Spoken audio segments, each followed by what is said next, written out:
राजस्थान एक ऐसी जगह है जिसके हर हिस्से में कोई ना कोई कहानी या राज दफन है। वो ऐसी कहानी है जिन पर लोग सबसे ज्यादा भरोसा करते हैं और सुनते सुनाते हैं। इनमें से पहली कहानी गुरु बालूनाथ से जुड़ी हुई है।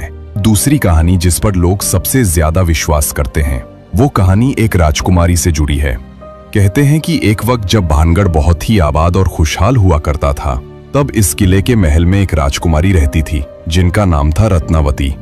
राजकुमारी रत्नावती बेहद ही खूबसूरत थीं और उनकी सुंदरता के चर्चे दूर दूर तक फैले हुए थे। आए दिन बड़े बड़े राजाओं की शादी के न्योते आते रहते थे। मगर इन राज्यों के अलावा एक और शख्स जो राजकुमारी रत्नावती का दीवाना था, उसका नाम था सिंधिया।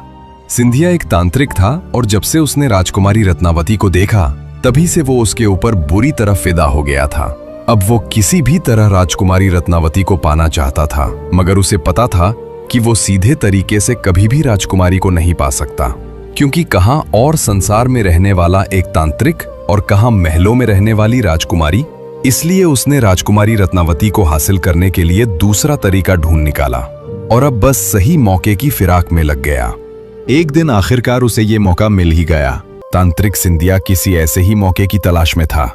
जब वो दासी तेल खरीदकर वापस जाने लगी तो तांत्रिक सिंधिया ने उसे किसी बहाने से रोक लिया। क्योंकि वो तंत्र मंत्र में माहिर था, उसने दासी द्वारा लाई गई तेल की बोतल पर चुपके से काला जादू कर दिया। जब दासी राजकुमारी रत्नावती के पास पहुंची और तेल दिया तो राजकुमारी को कुछ शक हुआ। रत्नावती बहुत ही समझदार थी, इसलिए तेल को देखकर उन्हें पता चल गया कि इस पर किसी ने तंत्र मंत्र का इस्तेमाल किया है। जब राजकुमारी ने अपनी दासी से पूछा तो दासी ने तांत्रिक सिंधिया के बारे में बताया। सिंधिया का नाम सुनते ही राजकुमारी को पूरा माजरा समझ में आ गया और उन्होंने वो तेल की बोतल एक पत्थर पर दे मारी। इस वजह से तेल और उसका सारा जादू उस पत्थर में समा गया। अब वो पत्थर खुद ब खुद लुढ़ककर तांत्रिक सिंधिया की तरफ बढ़ने लगा।